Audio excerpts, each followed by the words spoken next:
បាទសូមជម្រាបសួរប្រិយមិត្តទស្សនិកជនដែលតែងតែចូលចិត្តនឹងតាមដាននៅកីឡាបាល់ទាត់ទាំងអស់គ្នាហើយសម្រាប់បាល់ទាត់លីកកំពូលនៅអឺរ៉ុបមិនទាន់ត្រឡប់មកវិញទេតែសម្រាប់คลิปវីដេអូមួយនេះ admin សូមធ្វើការណែនាំគូដែលសម្រាប់បងប្អូនដែលចូលចិត្តកីឡាបាល់ទាត់ណាគួរតើនឹងគ្រប់គ្រងទៅគ្រប់ខាងណាទើបអាចរកថ្លៃសុខថ្លៃកាទៀវបានហើយដូច្នេះហើយសម្រាប់គូដែល admin លើកមកក្នុងคลิปវីដេអូមួយនេះចំនួន1គូមកចែកជូនបងប្អូនគឺរវាងជម្រើសជាតិប៉ូទុយហ្គាល់និងបើកកីឡាដ្ឋានម្ចាស់ផ្ទះខ្លួនឯងស្វាគមន៍ក្រុមភ្ញៀវជម្រើសជាតិហុងគ្រីដោយដែលបងប្អូនដឹងហើយថាជម្រើសជាតិប៉ូទុយហ្គាល់មួយរយៈនេះគឺពួកគាត់នឹងធ្វើបានល្អណាស់នៅក្នុងព្រឹត្តិការណ៍វគ្គ World Cup ជម្រុះនៅក្នុងទ្វីបអឺរ៉ុប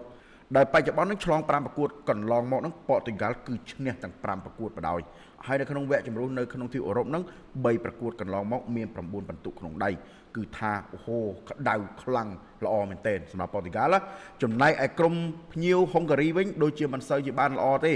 ដោយ5ប្រកួតកន្លងទៅនឹងមានឈ្នះមានចាញ់ហើយបច្ចុប្បន្ននឹងជម្រើសជាតិហុងការីកំពុងស្ថិតនៅលេខរៀងទី2ឆ្លងកាត់3ប្រកួតមាន4ពិន្ទុក្នុងដៃហើយបើយើងក៏លេខមកមើលស្ថិតិឬក៏ប្រវត្តិនៃការជួបគ្នាកន្លងមកគឺក្រុមជម្រើសជាតិប៉ូទុយហ្គាល់តែងតែធ្វើបានល្អជាងក្រុមភ្ញៀវជម្រើសជាតិហុងការីជានិច្ចបើបងប្អូនក៏លេខមើលទៅ7ប្រកួតដែលជួបគ្នាកន្លងមកប៉ូទុយហ្គាល់ឈ្នះទាំង7ដងហើយនៅក្នុងទឹកដីជួបគ្នាចុងក្រោយនៅក្នុងទឹកដីប៉ូទុយហ្គាល់នៅក្នុងឆ្នាំ2017កាលនោះប៉ូទុយហ្គាល់យកឈ្នះលើក្រុមហុងការី3-0ដូច្នេះហើយសម្រាប់ជម្រើសជាតិប៉ូទុយហ្គាល់ក្នុងយុគនេះ admin ជឿជាក់ថានឹងហូបចុកក្រុមភ្ញៀវមិនក្រោម3គ្រាប់ទេអញ្ចឹងសម្រាប់គូនេះ admin សូមធ្វើការណែនាំឲ្យបងប្អូនឈាទៅលើក្រុម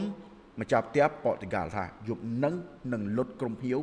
3-0នេះក៏ជាធីបបាល់ពិសេសប្រចាំថ្ងៃមួយគូដែល admin មកធ្វើការចែកជូនបងប្អូននៅមានធីបបាល់ពិសេសផ្សេងៗច្រើនទៀតនៅក្នុងក្រុម AKFC Sportive បើសិនណាជាបងប្អូនមានបំណងចង់ចូលរួមជាមួយនឹងក្រុម AKFC Sportive បងប្អូនអាចធ្វើការ join link នៅក្នុង profile របស់ admin ទាំងអស់គ្នាសូមអរគុណសូមជម្រាបលា